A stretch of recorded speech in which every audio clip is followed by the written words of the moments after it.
தயவு வந்தனம் ஐயா. ஞானசரியில் இந்த 6வது பாடலில் தீமையெல்லாம் நன்மைக்கென்றே திருவுளம் கண்டுரலின்னு துவங்கப்படும் இந்த பாடலுடைய இந்த முதல் 2 வரியுடைய பொருள் என்ன?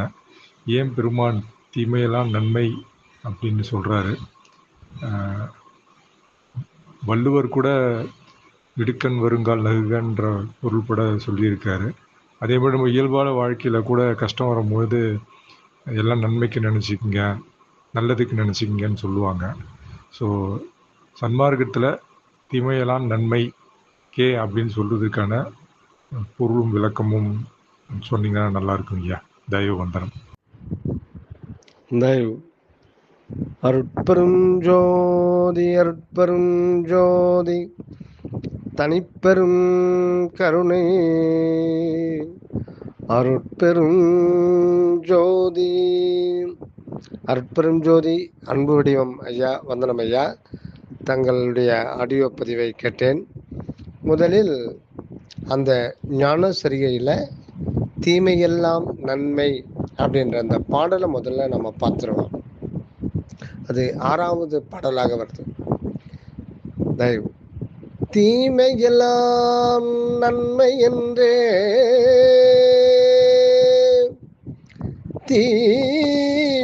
தீமையெல்லாம் நன்மை என்றே திருவுளம் கொண்டருளே தீமையெல்லாம் நன்மை என்றே திருவுளம் கொண்டருளி சிறியேனுக்கு அருளமுத தெளிவளித்த திறத்தை ஆமயம் தீர்த்து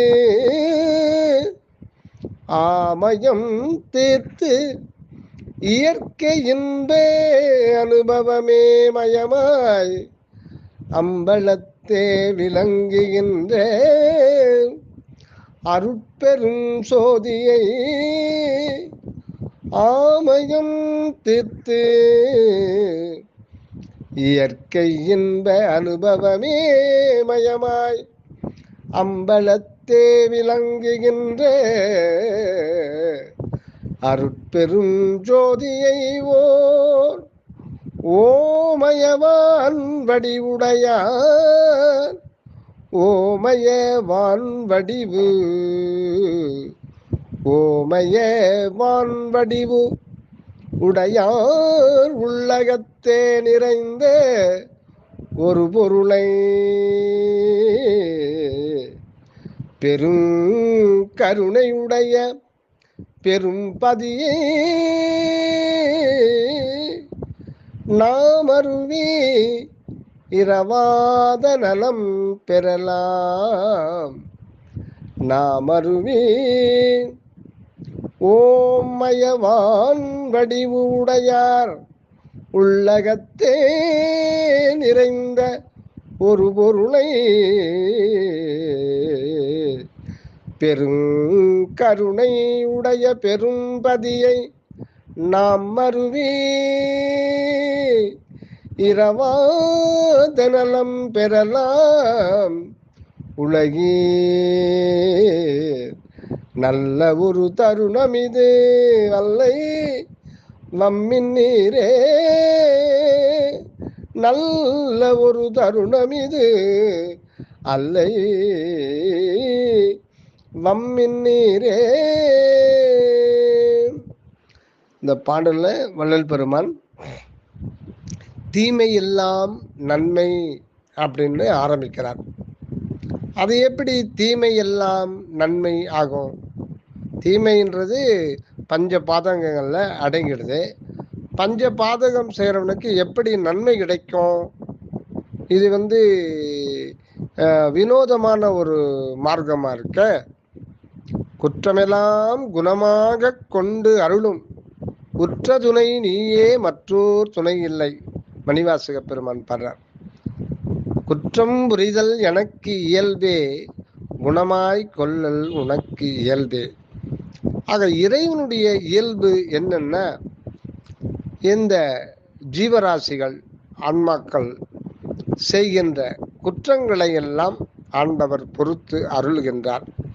அது எப்பொழுது என்றால் அந்த பரிவாக காலத்தில் தான் நாம் முழுமையாக இறைவனிடத்தே சரணடைகின்ற பொழுதுதான் அந்த நிலையை நமக்கு அருளுகின்றார்.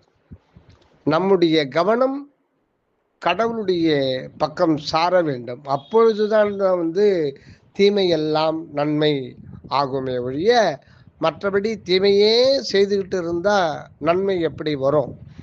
எப்போ நம்ம நம்ம குற்றத்தை எல்லாம் நாம் இறைவனிடத்திலே ஒப்புக்கொண்டு, அதாவது சொல்லுவாங்க, வக்கீல் கிட்டவும் டாக்டர் கிட்டவும் பொய் சொல்லக்கூடாதுன்னு சொல்லிட்டு, டாக்டர் கிட்ட நம்ம ஒரு போகிறோம்னா எனக்கு உள் மூலம் இருக்குன்னு சொல்லுவோம், ஆனால் எல்லா மூலமும் இருக்கும். அவர் சித்த வைத்தியர் நாடியை பார்த்து சொல்லிடுவார், ஏன்னா ஒரு மூலம்னு சொல்லிட்டா உனக்கு சதுர் மூலம் இருக்குன்னு. ஐயோ, சதுர் மூலம்னா உள் மூலம், வெளி மூலம், ரத்த மூலம், ஸ்ரீ மூலம் மொத்தமே இருக்கியா, உடம்ப கெடுத்து நாசம் பண்ண வந்திருக்கேன், எனக்கு ஒரு மூலம் சொல்லிட்டு இதான் சொல்கிறேன், அதில் ஒரு கிரிப்பான்னு சொல்லிட்டு. அது நம்ம வைத்தியர்கிட்ட மட்டும் நம்மக்கிட்ட இருக்கிற அத்தனை வியாதியும் அந்த வரலாறுலாம் சொல்லிடணும். அப்போ தான் அதுக்கேற்ற ஒரு சரியான ஒரு மருந்து கொடுப்பாங்க. அது சித்த வைத்தியத்தில் அதை அவங்க நாடி பிடிச்சி பார்த்தா சொல்லிடுவாங்க. அதே மாதிரி வக்கீல்கிட்ட நான் இந்த தப்பு பண்ணேன்றது ஓப்பனாக சொல்லிடணும். இல்லைன்னா எதிர் வக்கீல் மடக்குன்ற போது அவன் மாட்டிப்பான், கடைசியில் நமக்கு அது பாதகமாக முடிச்சிடும்.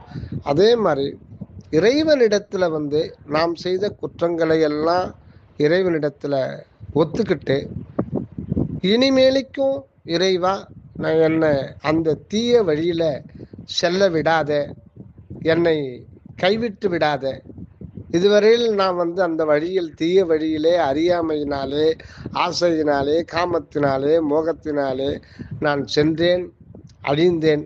இப்பொழுது உன்னிடத்தில் நான் சரண்டராகிறேன். அதனால் இப்போ மீண்டும் அந்த ஒரு தீய வழியில் என்னை செலுத்தாது. ஏன்னா அது பழகி போனதுனால ஆனால் மீண்டும் மீண்டும் அது போகிறதுக்கு வாய்ப்பு உண்டு. அதனால் என்னை கைவிட்டு விடாத, உன் பக்கம் திருப்பி விடு அப்படின்னு சொல்லிட்டு வேண்டியது. இதை மணிவாசகர் பெருமான் நல்லா அற்புதமாக பாடுறார். இந்திரிய வயமயங்கி இறப்பதற்கே காரணமாய் அந்தரமே தெரிந்து போய் அருணரையில் வீழ்வேனை ஒத்துக்கிறார். ஆனால் அவர் அப்படி கிடையாது.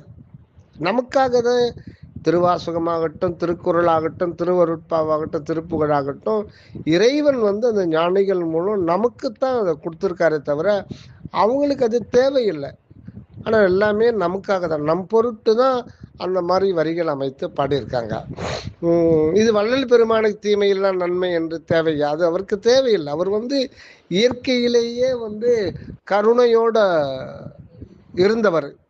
6 மாத குழந்தையிலேயே அவருக்கு நடராஜ பெருமான் எல்லா உண்மையும் வெளிப்படையாக காட்டியதாக அருள் விளக்கமால சொல்றார். தாய் முதலரோடு சிறுபருவத்தில் தானே தில்லை தளத்திடை திரைதூக்க தரிசித்த போது வேய் வகை மேல் காட்டாதே எல்லாம் வெளியா காட்டிய பொருளேன்ட்டு. அப்போ வள்ளல் பெருமான் அதுக்கு முன்னாடி திடீர்னு அந்த பக்குவ நிலைக்கு முடியுமான்னா, அவர் பல பிறவிகள் அவர் சிவ யோகியாகவும் சிவஞானியாகவும் அதுக்கு முன்னாடி சிவனடியாராகவும் பல பிறவியில பக்குவப்பட்டு தான் இந்த உயர்ந்த ஒரு உலகம் இதுவரையில் கண்டிராத ஒரு சத்திய ஞானியை அந்த உலகம் பார்த்துருக்குன்னா, அவர் பல பிறவிகள் அவர் அந்த இதில் இறை சிந்தனையிலே ஊறி மூழ்கி தன்னை இழந்து போயிருக்காரு. இப்போ வள்ளல் பெருமானுக்கு அது தேவையில்லை. அப்போ இது நம்ம போன்ற ஒரு கீழ்நிலையில் இருக்கிறவங்கன்னா தீமை எல்லாம் நன்மைன்னா, நம்ம இந்த மனித பிறவி 96 தத்துவ நிறைவுடையது. இதை நாம் குற்றம் பண்ணிட்டேன், இனிமேலுக்கு நமக்கு வாழ்வு இல்லை அப்படின்லாம் நினைக்காதீங்க. கடையனுக்கும் கதி மோட்சம் உண்டு. அதனால நீங்க இங்க சிற்றபைக்கு வந்துட்டீங்கன்னா இதுவரையில செய்த குற்றங்களை எல்லாம் ஆண்டவர் மன்னித்துடுவாரு.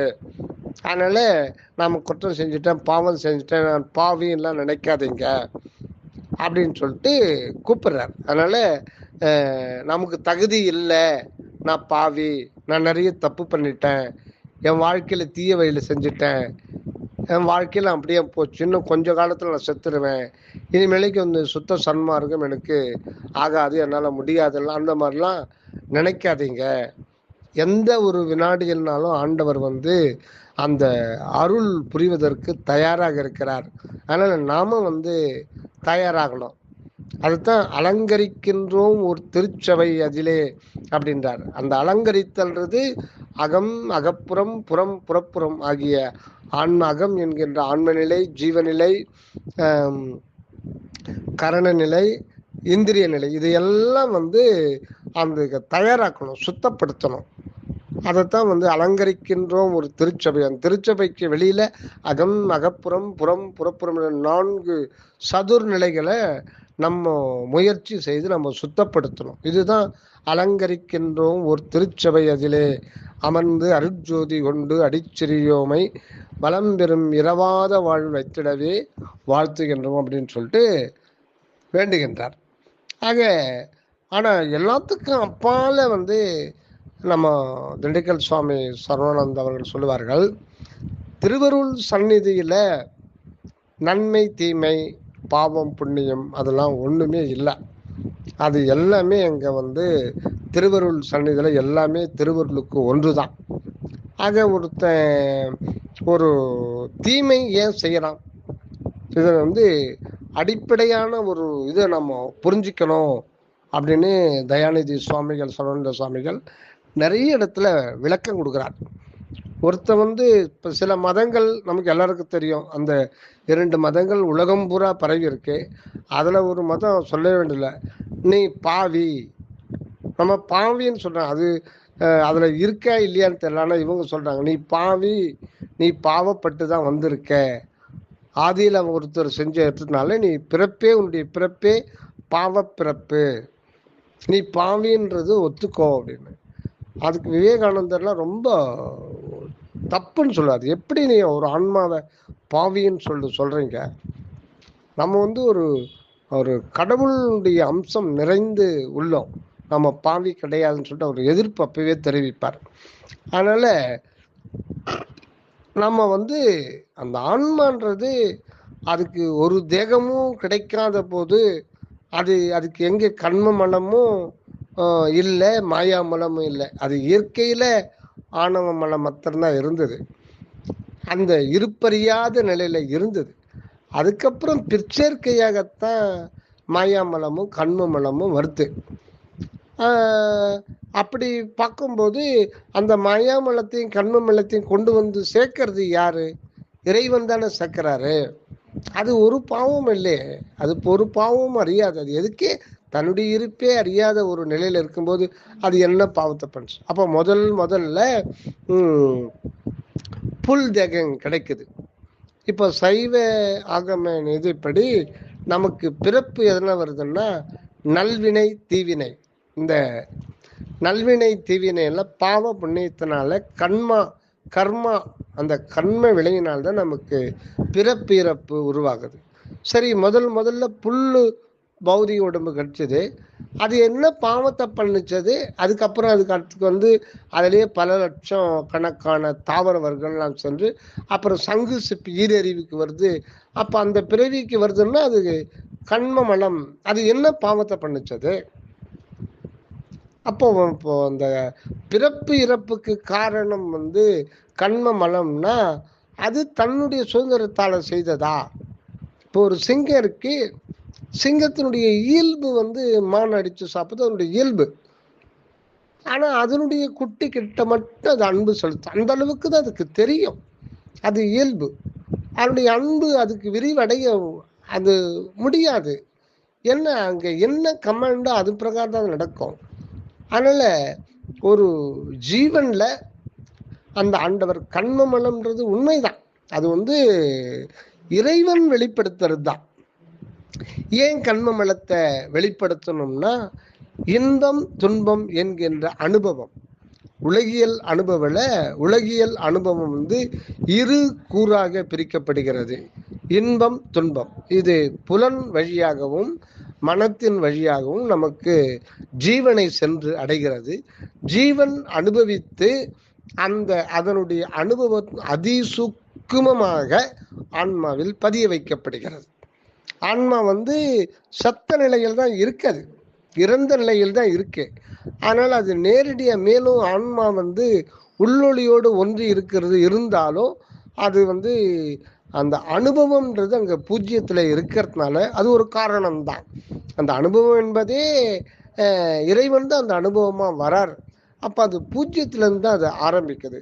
அப்ப அந்த நிலையில அது அந்த ஆன்மா தன் இருப்பு அறியாத ஒரு நிலையில இருக்குது. மேலும் ஆன்மாவுக்கு அது நேரடியா புலன் இன்பத்தை அதுக்கு அங்க உள்ள போறதுக்கு, ஆன்மாகாசத்துக்கு உள்ள போறதுக்கு அனுமதி கிடையாது. ஏன்னு கேட்டீங்கன்னா அங்க சச்சிதானந்தம் மட்டும்தான் அனுபவம் ஆகும். அதனால ஆனா அந்த சச்சிதானந்தம் இப்படி இருக்குதுன்றதை நாம தெரிஞ்சு கொள்றதுக்காக தான் இறைவன் அந்த ஆன்மாவிலிருந்தே உயிர் சக்தியை வெளிப்படுத்தி அது ஜீவனாக்கி ஒரு நாணயத்துக்கு மறுபக்கம் போல கீழ்ப்பக்கத்துல அது ஜீவனாயிருந்து உலக அனுபவங்களை தேக தொடர்புனாலையும் கொண்டு அது இன்பம் துன்பத்தை அது அனுபவிக்குது. இது கர்மா, அதனுடைய கர்மா, அந்த ஜீவன் செய்த பாவ புண்ணியம், அதனால தொடர் பிறவி வருது அப்படின்னு எடுத்து சுத்த சன்மார்க்கம் அதை ஏற்க மறுக்கிறது. ஏன்? இதுக்குதான் திண்டுக்கல் சுவாமி சொல்றாங்க. இப்போ இன்பம் துன்பத்தை புறத்துல அந்த ஜீவனுக்கு இன்ப துன்ப அனுபவத்தை ஆண்டவர் கொடுப்பதற்கு ஒரு காரணம் இருக்கிறது. இன்பம் ஏன்னா, இன்பம் எதுக்கு கொடுக்கிறார்னா அந்த சச்சிதானந்தம் எப்படி இருக்குது என்பதை பல கோடி பிறவிகளிலும் பல கோடி காலமாக அது புலன் வழியாக தொடர்ந்து அனுபவித்து அணைக்கும் போதுதான் அந்த சச்சிதானந்தம் எப்படி இருக்குன்றது ஓரளவுக்கு அது புரிஞ்சுக்க முடியும். சரி, அடுத்தது இந்த புலன் இன்பம் முடிவிலே துன்பத்தை தந்துவிடும். அந்த உலகியல் இன்பத்தினுடைய மறுபக்கம் துன்பம், அது துன்பத்தை கொடுக்கும் போதுதான் ஆக இந்த இன்பம் பொய் இன்பம், இது உண்மை இல்லைன்றது உணர முடியுது. அது ஒரு காரணம். இன்னொரு காரணம் துன்பம் ஏன்னு கேட்டீங்கன்னா அது இரக்கம், அப்பதான் அது விளைவு ஏற்படும். அதுக்கு இரக்கம் எப்பொழுது வரும், கருணை எப்பொழுது வரும், அன்பு எப்பொழுதுன்னா தானே துன்பத்தை பலகால் அனுபவித்து அனுபவித்து அனுபவித்து அது ஜீவன் எல்லையில அதை அனுபவிச்சு ஒவ்வொரு முறையும் அது அது அதிசுக்கமா அந்த ஃபைல் ஆன்மாவில் போய் பதிந்து அதுக்கப்புறம் ஓரளவுக்கு அந்த ஆன்மா வெளிப்படையும் போது தான் உண்மையான ஒரு அன்பு. எல்லா ஜீவராசிகளுக்கு அன்பு செலுத்தும் எல்லா ஜீவராசிகளுமே அந்த எண்ணெய் போன்றதுதான் இருக்குதுங்க.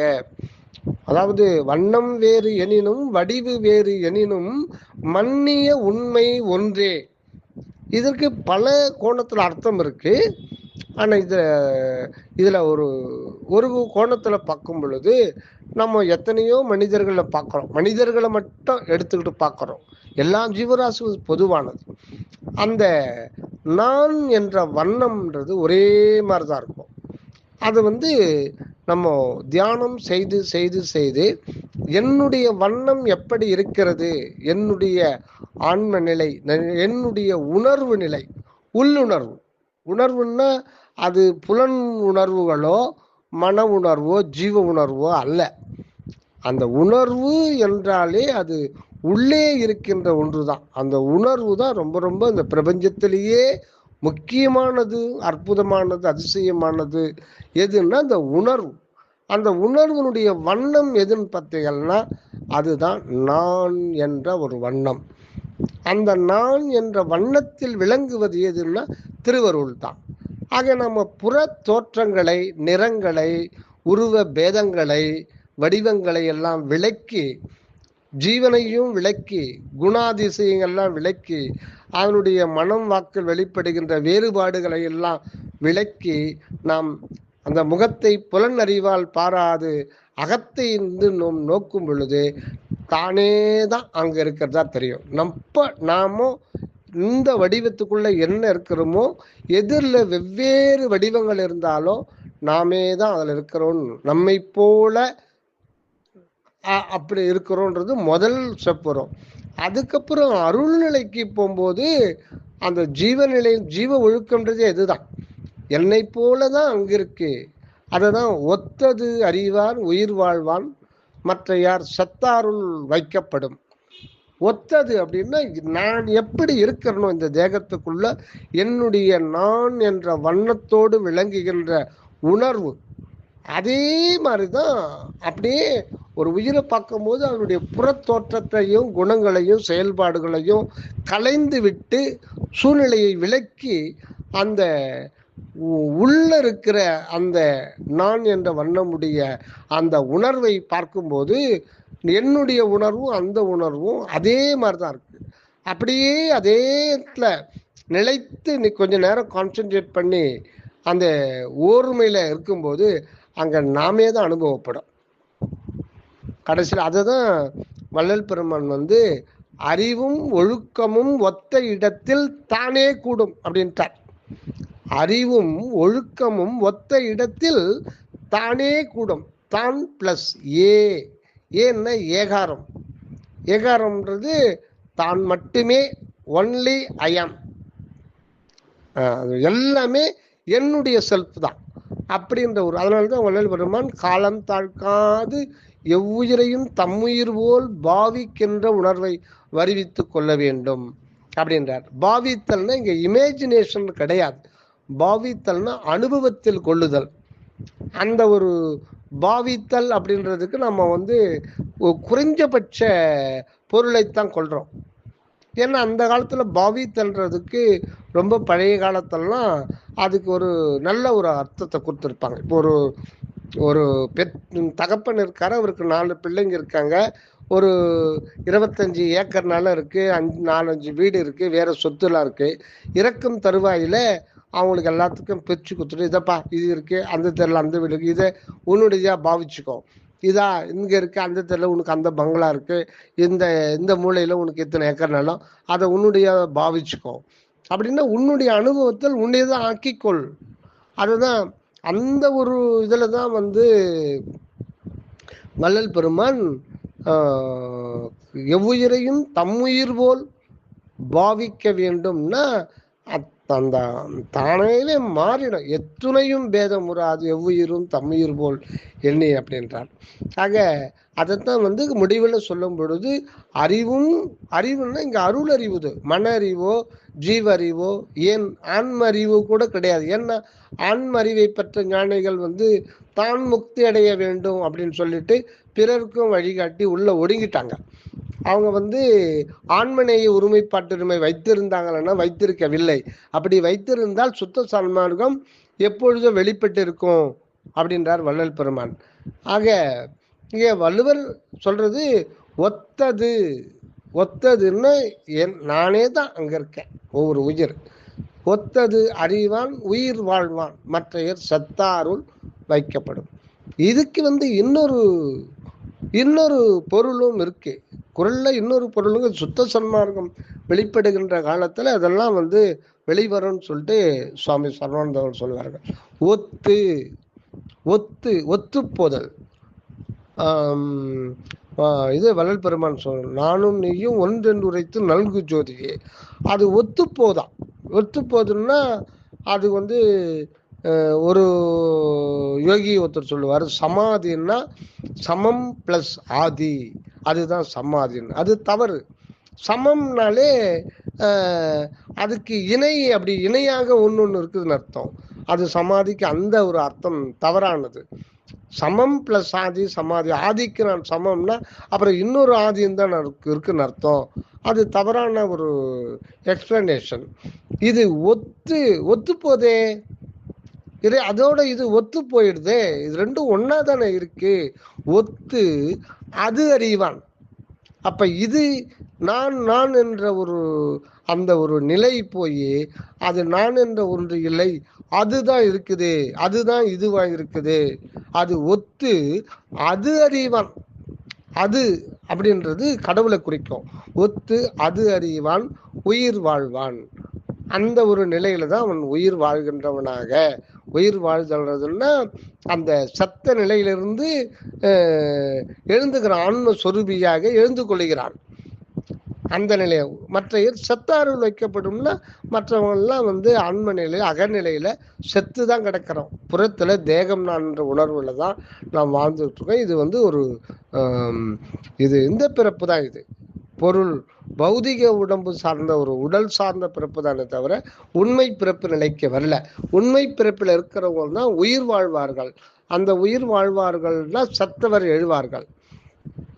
அந்த நிலையில அவங்க அந்த அதுதான் இருக்குது, அதை தவிர வேறு எதுவும் இல்லை அப்படின்ற ஒத்து அது அறிவான். அப்ப இது அறிந்து இதுவரையில இது இவன் நான் என்ற அந்த நிலை போய் அது தன்னை அதுதான் அப்படின்னு சொல்லிட்டு அறியணும். இதைத்தான் வள்ளல் பெருமான் மேயினை மெய்ப்பொருள் விளங்கினை நீ அது ஆயினை, நீ அது ஆயினை. அதனால்தான் ஒத்து. ஆக சத்விசார தியானத்தினால பார்க்கின்ற பொழுது நான் என்ற ஒன்று உண்மையில் இல்லை, அப்படி இருக்கவும் முடியாது. அந்த உண்மையை கூறு போட முடியாது. ஒன்றே ஒன்றுதான் இருக்கிறது. அந்த ஒன்றே இருப்பது ஒன்றே, அதுவே எல்லாமா இருக்கிறது. அதுதான் இங்கு நான் என்ற வண்ணத்தில் இவனாய் இதுவாய் விளங்கி கொண்டிருக்கிறது. ஆக மொத்தத்தில் அதுதான் இருக்கிறது. ஆக மெய்யினை மெய்ப்பொருள் விளங்கினை நீ அது ஆகினை என்றருள் அற்பரும் ஜோதி. அதனால்தான் ஒத்து அது அறிவான் உயிர் வாழ்வான். அவன் தான் அந்த துவிஜன்ம நிலையை அடைந்தவன். அந்த சத்தவர் எல்லாம் சிரித்தாங்க எழுதுறல் அப்படின்ற மாதிரி அந்த சத்த நிலையிலிருந்து அவன் அருள் உணர்வோடு எழுந்து கொள்ளுகின்றவன். ஆக அவன் தன்னை அதுவாகத்தான் காண்கின்றான். அந்த ஒரு நிலைதான். அப்ப எதுக்கு இதெல்லாம் நம்ம சொல்றோம்னா, அப்ப இந்த கர்மா என்றது என்னன்னா அந்த இன்பம் துன்பம். ஆக இந்த துன்பம்ன்றது எப்போ எதுக்காக கொடுக்கிறாருன்னா, நாமே துன்பத்தை பலகால் அனுபவித்து இந்த துன்பம்ன்றது எப்படி இருக்குது நல்லா தாங்க முடியல அப்படின்ற ஒரு நிலை இருக்கும்போது அதை அனுபவிச்ச பிறகு பல கோடி பிறகு அனுபவிச்ச பிறகு தான் இன்னொரு ஜீவன் துன்பப்படும் போது அது நமக்கு வலிக்கும், இல்லைன்னா வலிக்காது. ஆக துன்பானுபவம் அப்படின்ற ஒன்று இல்லை என்றால் கருணை இல்லவே இருக்கவே. கருணை இரக்கம் அன்பு தயவுன்றது உலகத்தில் பரவவே பரவாது. எல்லாம் கடின சித்தம் போட ஜடம் போலதான் இருப்பாங்க. ஆக இன்பம் துன்பம் இதை அனுபவப்படுத்தணும், ரெண்டுத்தையும் அனுபவப்படுத்தணும். இந்த ஒரு இன்ப துன்பத்தை அனுபவப்படுத்தணும்னா முதல்ல நியாயமற்ற முறையில தான் அதை அனுபவப்படுத்துறார். ஏன்னா நியாய நிறை இன்பம்ன்றது அது சச்சிதானந்தம் தான். ஆக இதை அதுக்காக தான் முதல்ல அவாவை தூண்டி விடுகிறார். அப்ப எனக்கு எப்படி இந்த அவா வந்துடுச்சு? துன்பத்திற்கு ஆசையே காரணம், ஆசையை அறவே ஒழித்தால் துன்பமின்றி வாழலாம்னா அந்த ஆசைப்பட நான் யார்? எனக்கு ஏன் ஆசை வருகிறது? அது ஒவ்வொரு ஜீவனுக்கும் அந்த இயற்கையாக இருக்கிறதே. நான் மட்டும் ஆசைப்படுறேன், 100 பேர்ல 10 பேர் ஆசைப்படுறாங்க, 90 பேர் ஆசைப்படலாம், அது ஓகே. ஆனா எல்லோருமே ஆசைப்படுறோமே, எல்லோருமே தான் இன்பமாக இருக்க வேண்டும் என்றுதானே விளைகிறோம். அது ஏன் அந்த அவா எதற்காக தூண்டிவிடப்படுகிறது என்றால் ஒரே காரணம், அந்த ஆன்மாவுக்கு ஆணை செய்யப்பட்டதே இன்பமாக இருத்தல். ஆனா அந்த இன்பம் நியாயமான இன்பம். அது அந்த நியாயமான இன்பம் என்பது அருள் வழி வருகின்ற ஒன்றுதான். அருட்சுகம் ஒன்றே அரும் பெறல் பெரும் சுகம் மருட்சுகம் பிற என வகுத்தமை சிவமே அப்படின்றார். அதுதான் நியாயமான நீதியான இயற்கை இன்பம். அந்த இன்பம் புறத்திலிருந்து உள்நோக்கி சென்று மின்னல் வெளிச்சம் போல் தோன்றி உடனே மறைந்து விடுவதல்ல. அது ஒரு முறை உதயமாகிவிட்டால் எத்தனை கோடி கோடி கோடி யுகங்கள் ஆனாலும் அது மறையாது. ஏனென்றால் நமது இருப்பே இன்பமான இருப்புத்தான். அதுக்காகத்தான் இந்த புற உதாரணங்கள் மூலம் அந்த அனுபவ ரீதியா சுயானுபவத்தை பெற்றுக்கொண்டால்தான் அது நிலைத்து இருக்கும் என்பதற்காகத்தான் இவ்வளவு ஏற்பாடும். ஆக இந்த இன்ப துன்பத்தை அனுபவிக்கணும்னா முதல்ல அவனை பாவத்தை செய்ய வைக்கணும். பாவத்தை செய்ய வைக்கணும்னா அவாவை தூண்டி விடணும். அவாவை தூண்டி விடும்போது காமம் வரும். காமம் வந்து மோகம் மாறி மோகமா மாறி எப்படியாவது தான் இன்பமாக இருக்க வேண்டும் என்று பார்க்கும் பொழுது அது வந்து மனதாலும் வாக்காலும் காயத்தாலும் பிறருக்கு தீமை செய்து தான் இன்பமாக இருக்கிறான்.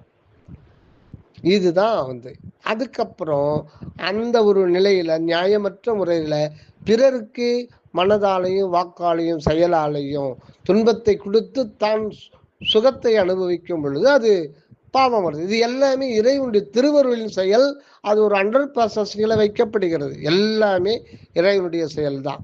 எல்லா புகழும் இறைவனுக்கு என்பது போல எல்லா பழியும் இறைவனுக்குத்தான். எல்லாமே திருவருள் தான். அதனால்தான் வள்ளல் பெருமானுக்கு செயலனைத்தும் அருள் ஒளியால் காண்க.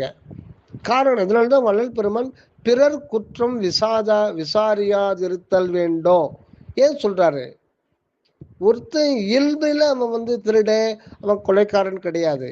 அந்த ஜீவ குணத்துல முதல்ல தாமச குணத்தை தான் வெளிப்படுத்துறார் இறைவன். அப்ப ரஜோ குணம் தாமச குணத்தை வெளிப்படுத்தி அது நியாயமற்ற முறையில இன்பத்தை அனுபவிக்கும் போது அது பாவ கர்வம் மாறி துன்பம் வருது. துன்பத்தை பலகால் அனுபவிக்கும் பொழுதுதான் முன்ன சொன்ன மாதிரி அந்த துன்பத்தின் மூலம்தான் பட்டு அதை அனுபவிக்கும் போதுதான் பிற துன்பப்படும் போது நமக்கு வந்து இரக்கம் என்பது அனுபவமாகும். அது வந்து உடனடியா அனுபவமாகாது. முதல்ல தன்னுடைய வீட்டு குழந்தைகளுக்கு மட்டும்தான் அனுபவமாகி அது மனித இனத்துல தான், அதுவும் பல நூறு பிறவிகள் மனித பிறவி எடுத்த பிறகுதான் அந்த அன்பானது அகிலம் முழுதும் அது பரவுது. அதனால்தான் வள்ளல் பெருமான் ஆறுயிர்களுக்கெல்லாம் அன்பு செயல் வேண்டும் அப்படின்னு சொல்லிட்டு இது பண்றார். ஆக தீமை நன்மை வந்து எல்லாமே அதுக்கப்புறம்தான் சத்துவ குணத்தை வெளிப்படுத்துகின்ற பொழுதுதான் அந்த வந்து அவன் நல்லதை வந்து திடமா பற்றி கொள்றான். ஆக ரஜோகுணம் தமோ குணத்துல இருந்து அவன் நியாயமற்ற முறையில இன்பத்தை அனுபவித்து அதன் பலனாக பலகால் துன்பத்தை அனுபவித்து பட்டு தெரி தன் சுயானுபவத்திலே நன்மை தீமையை அவன் அறிந்து கொண்ட பிறகுதான் அந்த சத்துவ குணத்தை அவன் திடமாக பற்றி கொண்டு மறுபடியும் கீழிறங்காமல் மேலே நிலைப்பான். இல்லைன்னா அது கூடாது. ஆக அனுபவம் தான் ஒரு மிகப்பெரிய ஒரு குருவாக வருது. இவ்வளவு அனுபவமாக வருவது திருவருள் தான். அது நன்மையோ தீமையோ பாவமோ புண்ணியமோ இன்பமோ துன்பமோ எல்லாமே திருவருளினுடைய ஏகதேச இதுதான் வந்து நமக்கு இந்த புற உலக இன்ப துன்ப அனுபவ அலைகளாக ஜீவனில் அனுபவமாகிறது. ஆக எல்லாமே ஒவ்வொரு மனிதனும் ஒவ்வொரு உயிரும் ஆண்டவருடைய கண்ட்ரோல்ல தான் இருக்காங்க. அவருடைய கண்காணிப்பை தப்பி யாருமே போக முடியாது. ஆக ஒருத்தரை தீய வழியில் செலுத்துவதும் அவர்தான், நல்ல வழியில் செலுத்துவதும் அவர்தான். அதனால்தான் போக்குவாய் என்னை புகுவிப்பாய் நின் தொழும்பின் அப்படின்றார் மணிவாசகர். போக்குவாய் என்னை புறம்போக்குவாய், புறத்திலே போக்குவாய், போக்குவாய் என்னை அடுத்தது புகுவிப்பாய் நின் தொழும்பின் அப்படின்றார். இன்னொரு இடத்துல சொல்லும்போது புறம்புறமே திரிவேனை திரியாமே காத்தருளி. புறம்புறம்ன்றது புலன் இன்பங்கள், புறப்புறம்ன்றது இந்திரிய இன்பங்களை திரிந்து கொண்டிருந்தேன், என்னை வந்து அகத்துக்கு திருப்பினாய் அப்படின்றார். ஆக நன்மை தீமையும் வருவதற்கு காரணம் பாவ புண்ணியம். இது எல்லாமே இறைவனுடைய சித்தத்தினாலே ஆணையினாலே அந்த ஜீவனில் முதலில் வந்து முக்குணத்தில் இந்த முதல் 2 குணங்கள் தாமச ரஜோ குணங்களை வெளிப்படுத்தி அதன் மூலம் அனுபவத்தை பெற்றுக்கொள்ள செய்கிறார். சரி, ஆக இவ்வளவும் எதுக்குன்னா அந்த அருட்சுகத்தை அனுபவிக்க வேண்டும், சச்சிதானந்த இன்பத்தை அனுபவிக்க வேண்டும் என்ற ஒரே காரணத்துக்காகத்தான் இந்த ஆன்மா நெடும் பயணத்திலே பிறவி பயணத்திலே வைக்கப்படுகிறது. அதனால எல்லாமே இறைவனுடைய கண்காணிப்பிலிருந்து யாரும் தப்ப முடியல. அவரு எல்லாமே தன் கண்ட்ரோல்ல தான் அதை வச்சிட்டு இருக்கார். எல்லாம் ஒரு ப்ராசஸ்க்காகத்தான். ஆக இதைத்தான் நன்மையல் தீமையெல்லாம் நன்மை என்றே அப்படின்றார். தயவையா அடுத்த பதிவிலை காண்போம். தயவு பதிவு 2 தீமையெல்லாம் நன்மை. இதைத்தான் நம்ம தயாநிதி சுவாமி சரவணானந்த அவர்கள் சொல்வார்கள். ஆம், தீயனவும் முடிவில் நன்மைக்கே இட்டு செல்லும் என்பது அருள் நியதி. தீயனவும் முடிவில் நன்மைக்கே இட்டு செல்லும் என்பது அருள் நியதி அப்படின்ட்டார். ஆக அதனால ஐயோ நான் இவ்வளோ பாவம் செஞ்சிட்டேன், எனக்கு வயதும் ஆயிடுச்சு, இனிமேலைக்கு நான் பாவியாவே வாழ்ந்துட்டேன், என்னால் சுத்த சன்மார்க்கத்தில் இனிமேலைக்கும் இது பண்ண முடியாது அப்படின்லாம் தளர்ச்சி அடைய வேண்டாம். ஏன்னா இந்த பிறவி அரிதினும் அரிதினும் அரிதினும் கிடைக்கிற பிறவி. அதனால்தான் இந்த பிறவியை நீங்கள் இனிமேலைக்கும் வேஸ்ட் பண்ணுறாதீங்க அப்படின்றார். இதே ஞானசரியில 4வது பாடல்ல, கண்டதெல்லாம் அனித்தியமே, கேட்டதெல்லாம் பழுதே, கற்றதெல்லாம் பொய்யே, நீர் கழித்ததெல்லாம் வீணே, உண்டதெல்லாம் மலமே, உட்கொண்டதெல்லாம் குறையே, உலகியலீர் இதுவரையும் உண்மை அறிந்திலீரே. அது வயசே குறிப்பிடல, இதுவரையில் உண்மை அறிந்திலரே. அப்புறம் அடுத்த வரி பாருங்க, ரொம்ப முக்கியமான.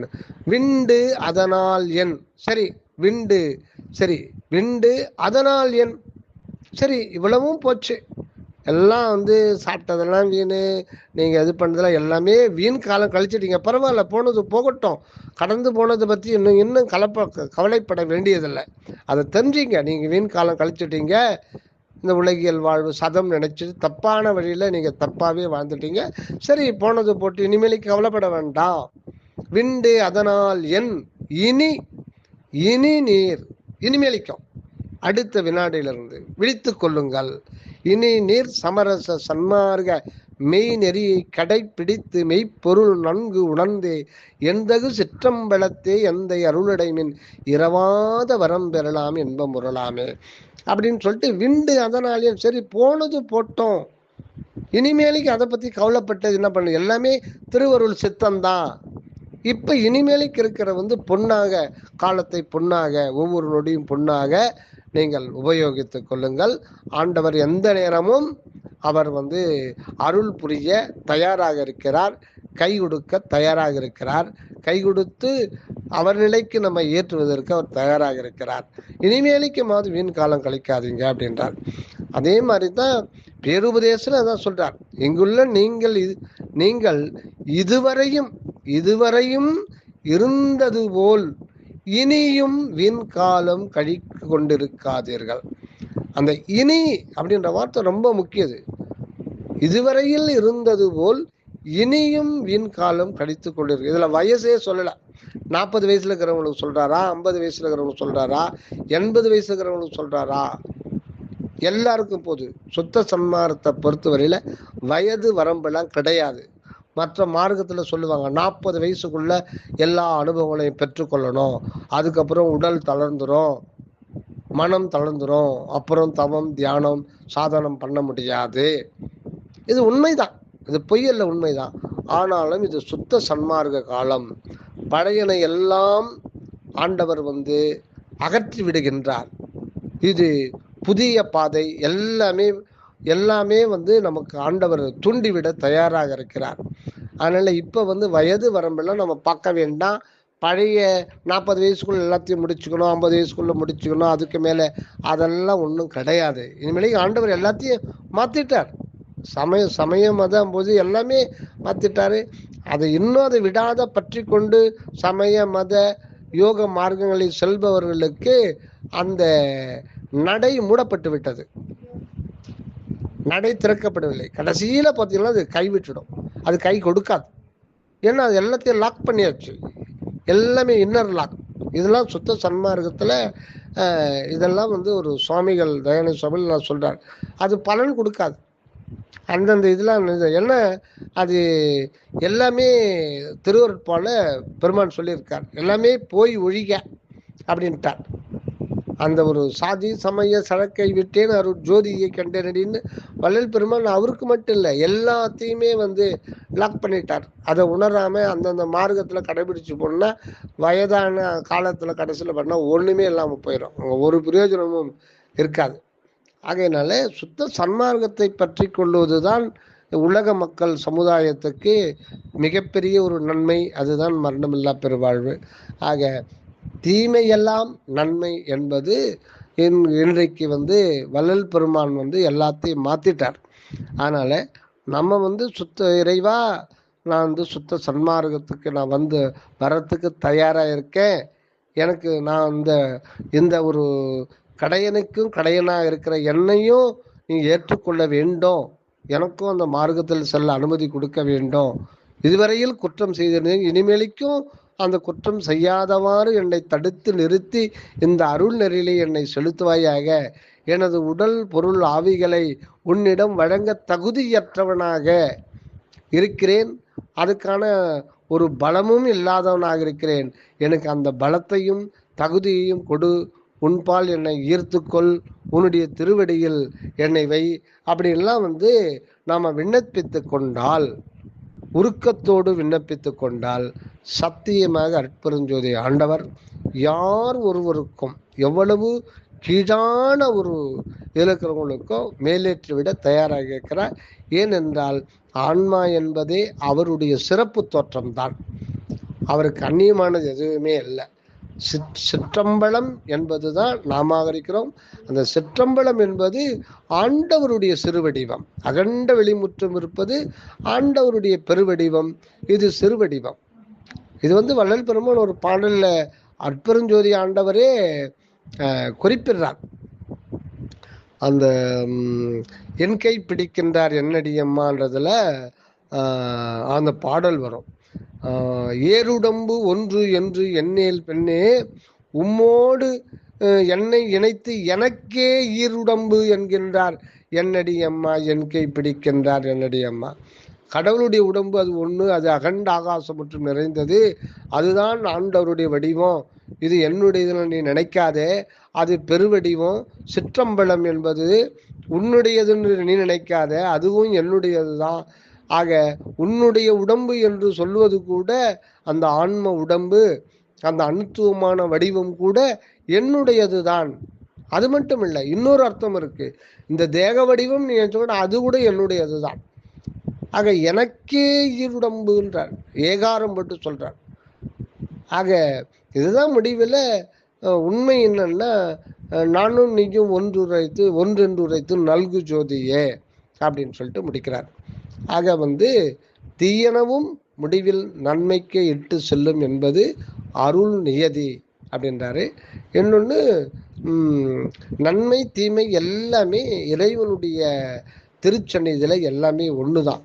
நம்ம குற்றத்தை ஒப்புக்கொண்டு இறைவனிடத்தில் அபயம் புகுந்தால் நம்மளுடைய குற்றங்களை எல்லாம் ஆண்டவர் குணமாக்கி கொண்டு தன்பால் ஏற்றுக்கொள்வார்.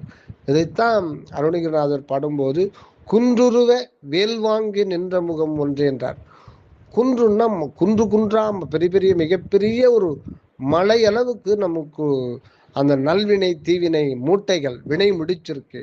குன்று போல் அதையெல்லாம் பொடிப்பொடியாக்குகின்ற ஒரு முகம்தான் அற்பெருஞ்சோதி ஆண்டவருடைய முகம். அதில் ஒரு முகம்தான் குன்றுருவ வேல் வாங்கி நின்ற முகம் ஒன்று. அதனால நம்ம இதுவரையில் செய்த தீமையெல்லாம் ஆண்டவர் நன்மையாக கொண்டு இனி ஒரு காலம் அந்த தீமை செய்யாத வண்ணமும் அருள் புரிவார். நாமும் முயற்சி செய்து அந்த அற்பெரும் ஜோதி உண்மையிலிருந்து நாம் வாழ வேண்டும் என்பதுதான் வள்ளல் பெருமானுடைய அருள் ஆணையாகவும் தயாநிதி சுவாமி சரவானந்தா அவர்களுடைய வேண்டுகோளாகவும் சமுதாயத்துக்கு இருக்கிறது. அகமிருந்து வருக அருளுடன் அனகமாக வாழ்க திராவிடன். அற்பெருஞ்சோதி அருட்பெருஞ்சோதி தனிப்பெரும் கருணை அருட்பெருஞ்சோதி அருட்பிரகாசன் அருட்பிரகாசன் என் அப்பன்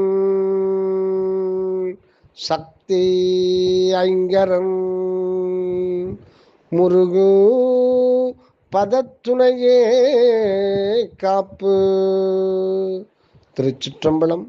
ஓம் ராமலிங்காய நம. தயவு.